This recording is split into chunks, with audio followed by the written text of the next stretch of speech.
안녕하세요, 농사백단입니다. 저희 지금 식물 재배기 활용해가지고 직관적으로 식물의 자람새 지금 측정하는, 보실 수 있는 컨텐츠 만들고 있는데요. 오늘로써 파종한 지 한 달 됐습니다. 오늘로써 파종한 지 한 달 됐으니까 실제적으로 이제 뭐 그냥 텃밭 농사 하시는 분들 혹은 전문 농사 하시는 분들 기준으로는 뭐 한 달 정도 더 키우실 수 있겠죠. 한 달 정도 더 키우실 수 있는 상황까지 도래했는데, 지금 파종하고선 2주째, 3주째 걸쳐가지고 야라, 비타, 바이오트랙 최고 등급의 해조제죠. 아스코필럼 노도섬, 그리고 뭐 전착제, 침투제 같은 보조제가 다 들어간 그 제품을 뿌린 친구, 그 제품이랑 동량의 물을 뿌린 친구, 그리고 아무것도 안 뿌린 친구, 아무것도 안 뿌린 친구를 잘 기르고 있어요. 그리고 저희가 지금 2일 동안 조금 약한 형태의 가뭄 스트레스를 줬습니다. 약한 형태의 가뭄 스트레스를 줬는데, 그 약한 형태에도 불구하고 아무것도 처리 안 한 이 친구들은 지금 뭐 벌써 맛이 가기 시작을 합니다. 맛이 가기 시작을 하고요.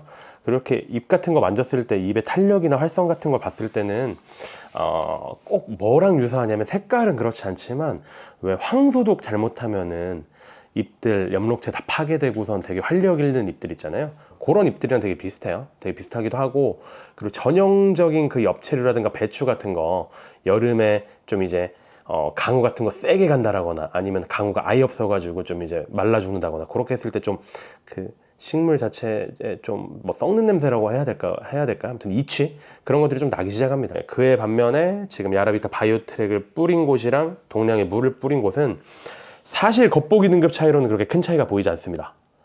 제가 봤을 땐 두 가지 원인 정도가 있다라고 보여지는데요. 첫 번째 원인은 가뭄 스트레스가 좀 덜했어요. 그러니까 뭐 사실 잘 관리만 한다면, 지금 재배기에서 키우고 있잖아요. 재배기에서 완전 저온 적습에 양분도 충분하게 공급하는 재배기에서 키우고 있기 때문에 좀 더 심각한 상황까지 초래되지 않은 상황이 계속 유도가 되니까 차이가 없는 것처럼 보여진다.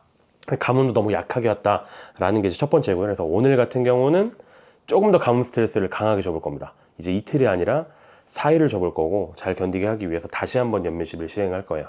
두 번째 원인 같은 경우는 사실 이렇게 영상으로 보시니까 잘 안 보이는 것 같고요. 제가 봤을 때는 좀 포인트적으로 연면십이, 바이오트랙을 연면십이 한 것이 더 잘 자라는 포인트들이 보입니다. 일단 첫 번째로 큰 잎들 있잖아요. 경엽들의 크기가 되게 크고요.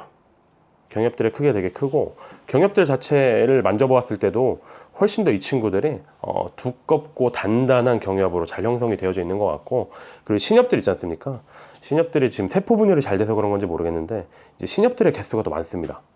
그러니까 저희가 사실 이걸 하나하나 뜯어보기에는 조금 더 실험을 진행해야 돼가지고 입을 뜯을 수가 없어서 입술을 새기는 굉장히 제한적인데요. 그냥 눈으로 보기에도 이렇게 신엽들, 새로 나오는 신엽들 자체가 이거 훨씬 더 많습니다.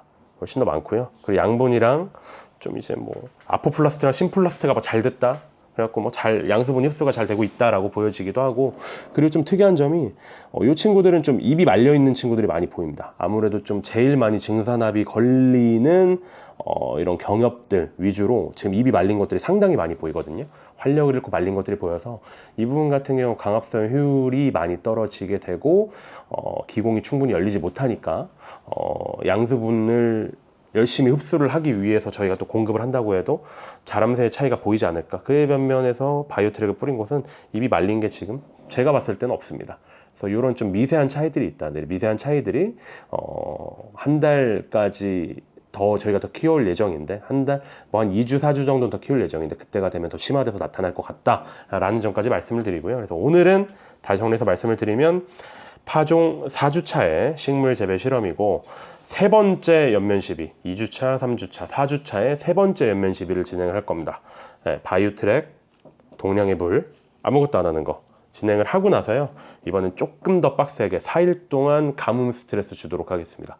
4일 동안 가뭄 스트레스 줬을 때 얼마나 잘 견디는지, 그리고 다시 이제 양수분을 공급을 했을 때, 그 이후에 공급을 했을 때 얼마나 잘 회복을 하는지 같이 지켜보도록 하시고요.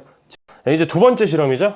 두 번째 실험 같은 경우는 뭐 파종은 비슷한 시기 했습니다. 조금 더 오래 키우긴 했는데요. 그냥 이것도 뭐 비슷하게 파종 한 4주 정도 됐다라고 생각을 하시죠. 그 대신 연면시비를 한 번 덜 했죠. 아까 전에가, 그러니까 똑같이 파종 4주차라고 가정을 했을 때, 아까 전에 건 2주, 3주, 그리고 오늘 4주 총에서 3번의 연면 시비를 진행을 하는 거고, 이 친구는 지금 3주차 그리고 오늘 4주차 해가지고 2번 연면 시비가 진행이 될 겁니다. 그리고 또 재배기 특성상 그리고 품종 특성도 있을 거고요. 재배기 특성도 있을 거고요. 물을 끊는다고 끊었는데 물이 다 잘 들어갔어요.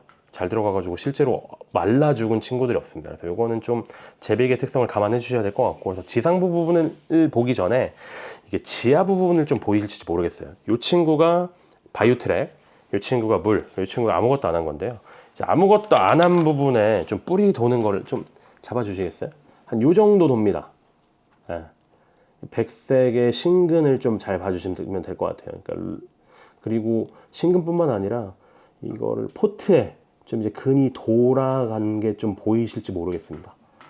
저는 요거를 1 정도라고 생각을 하겠습니다. 저희가 뿌리 중량이나 부피를 잴 수 없으니까 요걸 1 정도라고 하고, 제가 봤을 때는 동량에 물 뿌린 거, 아무것도 안 뿌린 거 1 정도라고 했을 때 동량에 물 뿌린 거 훨씬 더 뿌리가 많이 돌아 있는 걸 보입니다.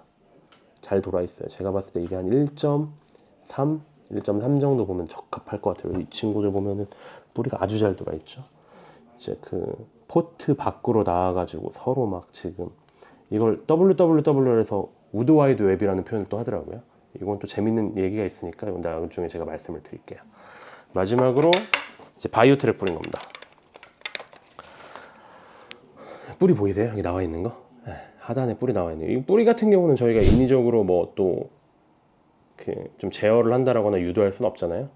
그래서 요거는 좀 가능하시다면 화면 캡처 하셔가지고 좀 옆에 좀 비교 사진으로 실어주시면 좋을 것 같아요. 저희 편집자님께 좀 부탁을 드리고 싶은데, 이 친구 뿌리 굉장히 잘 뻗어 있습니다. 네. 그러니까 지금 일단 감안해 주셔야 되는 게 조금 더 건강하게 오래 자랐고, 아까 전에 실험군에 비해서 오래 자랐고, 두 번째로 그 재배기의 위치 때문에 가뭄 스트레스가 덜 간 상태입니다. 사실 지상부 쪽은 막 이렇습니다 저렇습니다 막 말씀드리기가 좀 애매해요. 이쪽에 뭐 좀 이렇게 시들시들한 친구들이 있긴 있습니다. 예, 시들시들하고 막 입 말리고 그런 친구들이 있어요. 마찬가지로 여긴 더 심하게 있죠. 이 친구들은 입이 많이 말려 있고요. 예, 이렇게 많이 말려 있고, 여기 이렇게 신엽 같은 거, 이렇게 신엽이 입 말려 있으면은 보통 저희가 이제 노엽의 강합성 효율을 신엽 기준으로 신엽을 100이라고 했을 때 노엽 강합성 효율을 많게 봐봤자 40에서 60밖에 못 보거든요. 그래서 신엽이 이렇게 말려 있으면은 굉장히 크게 많이 수확량이 떨어지겠죠. 어쨌건 지상부 쪽에서 보는 것보다는 이 영상은, 이 실험군은 좀 지하부 쪽을 집중해서 봐주셨으면 좋을 것 같습니다. 네, 마찬가지로 바이오트랙 한 번 더 뿌릴 거고요. 동량에 물 뿌릴 거고, 아무것도 안 뿌리면서 실험을 또 진행하도록 할 텐데요. 동일한 양상으로 4일 동안 좀 빡세게, 2일 말고 4일 동안 좀 가뭄 스트레스를 주고 얼마나 가뭄에 잘 견디는지, 그리고 그 이후에 양습은 똑같이 공급을 했을 때 얼마나 잘 회복을 하는지 보도록 하겠습니다. 미루어 짐작하건대 뿌리 자체, 신근 뿌리 자체의 부피가 바이오트랙 뿌린 부분이 훨씬 더 좋기 때문에, 이 부분이 훨씬 더 좋기 때문에 제가 봤을 때는 가뭄에 견디는 내성을 떠나서 가뭄 이후 회복세가 이 친구가 굉장히 빠를 것으로 예상이 되어지는데요. 그건 이제 실험을 진행하면서 같이 보도록 하시죠. 지금 그럼 또 바쁘게 아구 힘 열심히 줘가지고 연면 시비하도록 하겠습니다. 파종 4주 된 뭐 청치마 뭐 그런 걸 따서 어쨌건 엽체류의 가뭄의 내성과 가뭄의 회복세 실험을 하고 있는 겁니다. 야라비타 바이오트랙과 동량의 물, 그리고 아무것도 안 한 연면 시비를 비교해보고 있고요. 이 친구들이 어떻게 변화되고 있는지 지켜보시기 위해서 구독과 좋아요 부탁드리면서 영상 마무리하겠습니다. 감사합니다.